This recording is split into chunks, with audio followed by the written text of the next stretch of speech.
My aunt wants half my apartment because she threw a party in 1989. Her argument is actually hard to argue with. Here's why I said no anyway. Opening. The family legend. I've heard the story of how my parents met probably 300 times. My aunt threw a birthday party for a friend, a casual apartment gathering, the kind people threw in their late 20s when everyone was still figuring out who they were. She'd invited her coworker, my mother, who at the time was 26 years old, funny, ambitious, and according to my father, the most immediately interesting person in the room. A mutual friend had brought my father along, a last-minute addition, someone who almost didn't come because he had work early the next morning. My aunt saw them talking near the kitchen, recognized something in how they were leaning toward each other, and made sure, this is always the detail she lingers on, she made sure they exchanged numbers before the night was over. I said to your mother, you need to give him your number before you lose him, my aunt always tells it. And your mother actually blushed. She blushed. I thought, yes, this is going to be something. It was something. My parents dated for 2 years, married in a ceremony my aunt attended as a guest of honor, and 7 years into their marriage, I was born. I'm 28 now. My parents just celebrated their 33rd anniversary. My aunt has told the matchmaking story at every major family gathering for as long as I can remember. She told it at their 10th anniversary, their 20th, their 25th. She told it at my cousin's wedding, at my sister's graduation, at Thanksgiving tables and Christmas dinners. It is, without question, the story she is proudest of. I always loved that story. I always appreciated what she'd done, saw the chemistry, acted on it, nudged 2 people toward something beautiful.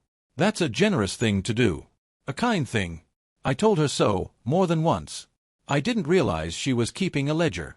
I'm 28 years old. I work in corporate sales, a career I built through a business degree I worked through school to afford and 6 years of grinding in entry-level positions until I found my footing. 2 years ago, I started seriously saving for a down payment. I cut expenses methodically, picked up extra projects, lived lean. Last year, I closed on a 1-bedroom apartment, $156,000, not enormous, not flashy, but mine. Mine entirely. My down payment, my mortgage, my name on the deed. It was the proudest moment of my adult life. My parents cried when I signed the papers. My father hugged me in the parking lot of the realtor's office and didn't say anything for a long moment. My mother took pictures of me holding the keys. I framed one. My aunt texted me congratulations. So proud of you. We should celebrate soon. Red heart. A few weeks later, she reached out asking to meet. I have something important I want to discuss, she said. I assumed it was health news. She's 61, and we've had some medical scares in the family recently. Maybe financial planning, something she needed advice on. I went to her apartment with a bottle of wine, genuinely glad to spend time with her. I was not prepared for what came next. The claim, I caused your existence. She had clearly rehearsed this. She sat me down with coffee she'd already poured, and before I could even ask how she was feeling, she said, I've been thinking a lot about my role in this family. My contribution. Specifically, my contribution to you. I waited. Without me, she said, your parents would never have met. That party, that introduction, I made it happen. Deliberately. I saw the chemistry and I acted on it. And you exist because of those actions. Everything you've achieved, your career, your savings, this apartment you just bought, all of it exists in the world because I brought 2 specific people together 35 years ago. She let that land. I want the apartment, she continued, her voice perfectly calm. Or $78,000, half its value. I think that's fair compensation for being, essentially, the cause of your existence. The room went very quiet. You want my apartment, I said slowly, because you introduced my parents at a party 35 years ago. Before I was born. Before they were even dating. Not introduced at a party, she corrected, and there was something almost patient in her tone, like a professor with a student who's missing the point. I created the conditions for your existence. That's different. Anyone can introduce people. A random stranger can bump 2 people into each other. What I did was intentional. I saw potential between 2 specific people, I acted on it deliberately, and the result, the downstream result through marriage and time, is you. And everything you have. She had clearly worked this out in her mind over a long period of time. This wasn't an impulse. This was a philosophy she'd constructed, brick by brick, and then waited for the right moment to present. Cause and effect, she continued. I caused the meeting. The meeting caused the relationship. The relationship caused the marriage. The marriage caused you. Your choices, your career, caused the apartment. So I caused the apartment. It's a chain. I started the chain. The chain ends at your property deed. I want recognition at the end of the chain I began. I sat with my untouched coffee and tried to locate the feeling in my chest. It wasn't quite anger. It wasn't quite sadness. It was something closer to dislocation, the strange vertigo of being handed a version of reality that looks almost like yours but isn't. She's been calculating, I thought. This whole time, she's been calculating. Examining the logic. Here is the thing about my aunt's argument. It is not entirely irrational. There is a philosophical tradition, rooted in real debates about causation, moral responsibility, and what it means to be the origin of something, that would take her claim at least partially seriously. She didn't pull this from nowhere. She constructed it. And I had to engage with it honestly before I could reject it. So I did. Let me ask you something, I said. Are you certain that without your party, my parents would never have met? Not didn't meet, would never have met. She started to speak, and I kept going. They lived in the same city. My mother was your coworker. She moved in professional circles where she'd encounter people with similar educational backgrounds, similar careers, similar social habits. My father had mutual friends with both of you. They worked in adjacent industries. If not your party, maybe another party a month later. Maybe a work conference. Maybe a mutual friend's dinner. You're not claiming you introduced them. You're claiming you were the only possible way they could have connected. That's a very large assumption. She shook her head firmly. We don't deal in hypotheticals. We deal in what actually happened. What actually happened is, my party, my introduction, their relationship, your existence. That's the actual chain. Hypothetical alternative chains aren't real. The real chain runs through me. It was a reasonable rhetorical move. But it had a problem. By that logic, I said, the friend who brought my father to the party also caused my existence. He would not have been there without her. She's in the causal chain. Does she get a share? That's different. How? She's as proximate as you are. She brought the specific person whose presence was necessary for the meeting to occur. Without her invitation, no meeting. By your logic, she caused me too. My aunt drew a distinction. She was the one who noticed the chemistry and acted on it. The friend who brought my father was incidental. She didn't engineer the connection. My aunt did. Fine, I said. Go further back. Your parents raised you to be the kind of person who throws parties, who reads people, who facilitates connections. They shaped the character that made you act that way. They caused you, which caused the party, which caused the introduction. Do they own a piece of my apartment? That's absurd. Is it? Or does absurd just mean you've decided to draw the causal chain starting point at yourself? You're the first link that counts, everyone before you doesn't, but only because you say so. By your own logic, your parents should get a share. So should your grandparents. So, ultimately, should every ancestor in the chain back to whenever humanity began throwing parties and introducing people. She told me I was being reductive. That there was a meaningful difference between proximate causes and distant ones. Between intentional, specific actions and general background conditions. And she was right about that distinction in the abstract. There is a philosophical difference between the person who strikes a match and the person who, generations ago, first learned to make fire. But when I pressed her on exactly where the proximate zone ended, she kept shifting the boundary to wherever was most convenient for her argument. I tried a different approach. My kindergarten teacher, I said, taught me to read when I was 5 years old. Without literacy, no college degree. Without the degree, no career. Without the career, no savings. Without the savings, no apartment. She's in the causal chain. She provided something arguably more foundational than an introduction, the actual cognitive skill that made my life possible. Does she own a share? Teachers are compensated. She was paid $32,000 a year in a public school. She wasn't paid for my future apartment. She was paid to teach 22 5-year-olds to read. She didn't do it as a service with downstream equity. She did it as her job, as her contribution, as something people do in society. Just like people throw parties. Just like people make introductions. My aunt's response was to return to the uniqueness of her contribution. Other introductions don't result in people existing. This one did. The magnitude of the outcome, my entire existence, justifies extraordinary recognition. And here is where I had to be honest with myself about something. She believes this. Not cynically, not manipulatively. She genuinely believes that what she did 35 years ago was foundational to my existence in a way that creates a legitimate moral claim. She has sat with this idea long enough that it feels self-evidently true to her. And underneath it, I could see something that had nothing to do with logic. She needed the story to still matter. She needed that party, the best and proudest thing she'd done in her social life, to still be powerful. Still reverberating. Still worth something. She was 61 years old and she needed the kindness she'd performed at 26 to still be significant. That didn't make her right. But it made her human. And it made what I had to say next harder. Standing ground. Update 1. The conversation's end. I spoke carefully. I understand what that party means to you, I said. I understand that you've always been proud of it, and that you should be. It was a kind thing. A perceptive thing. And it did start something beautiful. I've never denied that. I've said thank you, genuinely, more times than I can count. Thank you isn't. I know. Thank you isn't $78,000. But here's the thing, thank you is what that introduction earns. Because that introduction, as meaningful as it was, is one moment in a chain that has thousands of moments.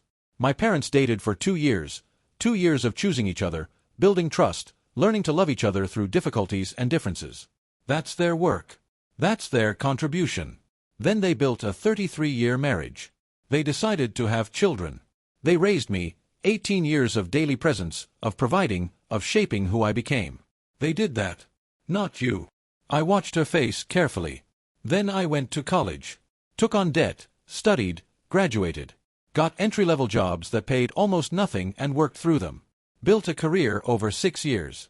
Saved for 2 years specifically to buy a home. Every link in the chain from you forward, every single one, belongs to someone other than you. My parents hold thousands of links. I hold dozens. You hold one. Without the first link. Without the first link, yes, this specific version of this specific chain doesn't exist. But you keep describing that as if it makes your link the most important link rather than simply the first link in this particular chain. A foundation matters. But the people who built the house on top of it matter too. You don't get to own the house because you poured concrete into one section of the foundation. She was quiet. I'm not giving you the apartment, I said. I'm not paying you $78,000. What you did was kind. It is genuinely part of my family's story and I'm grateful for it. But kindness performed 35 years ago without any expectation of payment at the time cannot be retroactively converted into a financial obligation. You didn't introduce my parents as a business transaction. You didn't tell them, if this works out and you have children, I expect a percentage of their net worth. You did what generous people do at parties. You helped 2 people connect. That's not a service contract.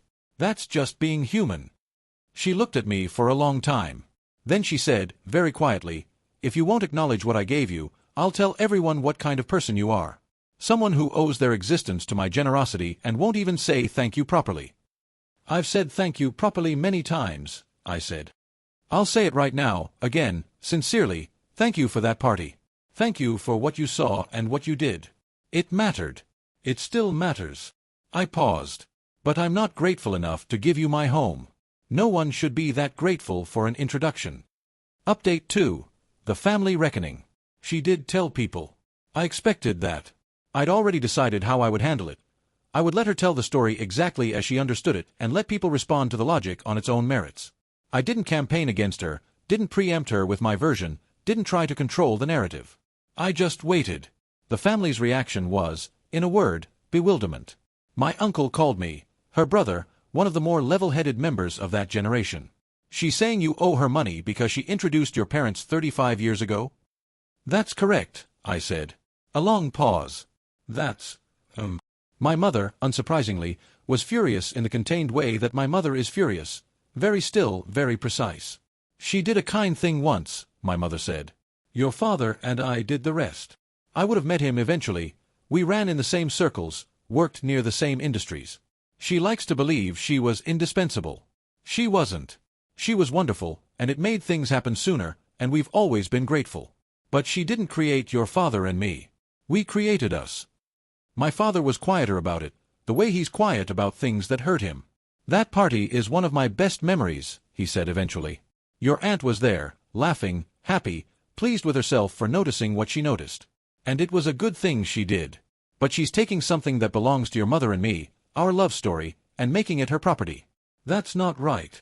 Most relatives, when they heard the full claim, didn't side with her. Not because they sided decisively with me. Family loyalty is complicated and most people don't like choosing sides, but because the logic failed them. They couldn't follow the argument to its conclusion without feeling its absurdity. Surely she doesn't actually mean the apartment? More than one person said to me, as if expecting me to clarify that this was some kind of misunderstanding. It wasn't a misunderstanding. A few relatives suggested, gently, that given my aunt's age and what they vaguely described as her situation, I could be more generous. Not because her claim was valid, no one quite said that, but because family helps family, and it would smooth things over. I told them I was willing to help my aunt in other ways if she needed help. I would help her with practical things, time, effort, connection. But I would not pay for existing. My aunt wanted only the apartment. Nothing else was sufficient. Update 3. The corruption of the sweet story. Something I hadn't fully anticipated, how much this would cost the story itself. The story of how my parents met, the party, the kitchen conversation, the nudged exchange of phone numbers, my aunt's pride in what she'd seen, was something I'd always loved.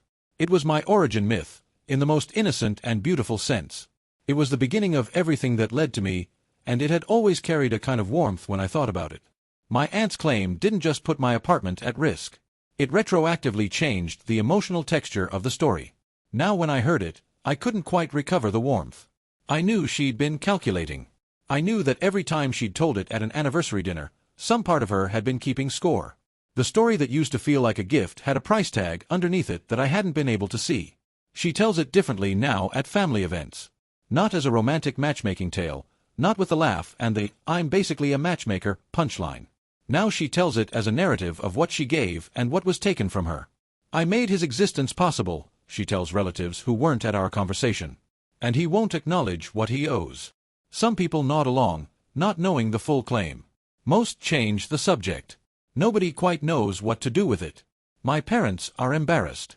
Not by me, they've told me clearly and repeatedly that I did the right thing, but by the fact that their love story has become contested territory.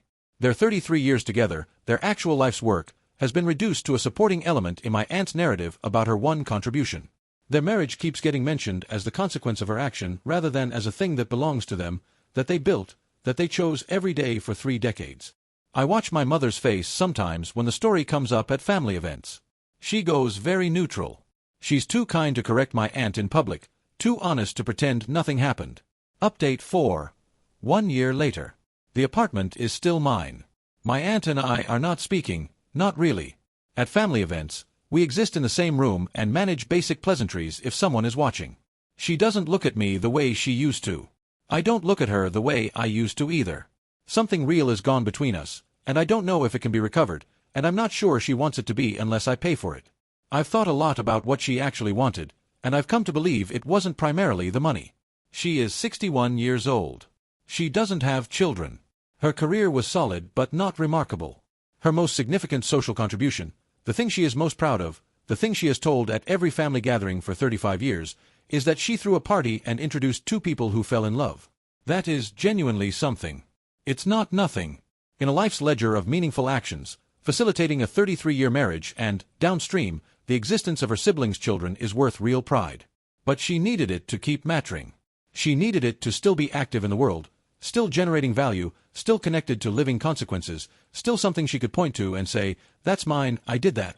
And when I bought the apartment, this concrete, visible evidence of a life that had taken shape, I think she looked at it and felt the distance between her contribution and mine. She felt how far back she was in the chain. She felt the gap between "I introduced your parents once" and "I own property." She wanted the gap closed. She wanted the chain to run back to her and confirm that she was still essential, still present, still the cause of something real. I understand that need. I even have compassion for it. But understanding and having compassion for something doesn't mean you can give someone what they're asking for, especially when what they're asking for is your home. Some needs can't be filled by other people. Some needs have to be met inside. And the need to feel that a kindness still matters, that a generous action still reverberates, that's not something I can satisfy by signing over a deed. If she'd accepted the thank you, the genuine one, the one I gave her sincerely and have given her for years, it might have been enough. But she needed equity. Gratitude wasn't sufficient. She wanted ownership. That's not something I could give her. Not because I'm ungrateful. Because gratitude and ownership are different things. Resolution. The anniversary party. 35 years together. The party was my mother's idea. She wanted to celebrate properly, with the people who had been part of their life over the decades. My aunt is there. We have not resolved anything. We exist in the same room with the careful positioning of people who have decided not to make a scene. She talks to relatives I'm not standing near. I talk to relatives she's not standing near. We are orbiting each other at a safe distance, maintaining the surface appearance of a family that is functional. At some point in the evening, someone, one of my parents' older friends, who doesn't know what's happened, asks my aunt to tell the story of how they met. She does. I watch her tell it from across the room. The tone is different now. There's an edge in it, a weight, a way of pausing on her role that used to feel like warm pride and now feels like something else. She looks at me once, briefly, when she gets to the part about exchanging numbers. I look back. Neither of us says anything. Then the music starts, and my parents dance. 33 years. They dance the way people dance who know each other's bodies by memory. Not flashy, not performed, just moving together with the ease of people who have had a very long time to practice. My father says something close to my mother's ear. She laughs and pulls back to look at him, and then they're both laughing, and they go on dancing. My aunt watched them from the other side of the room for a moment before turning back to her conversation. I watched them longer. She introduced my parents at a party 35 years ago. My parents did everything else. They chose each other after the introduction. They fell in love, real, difficult, chosen love, through 2 years of figuring out if this was the person. They navigated disagreements and differences and the long slow work of deciding to commit. They stood in front of witnesses and promised. They built a life together from that promise. Shared finances, shared space, shared decisions, shared grief when things went wrong, shared joy when things went right.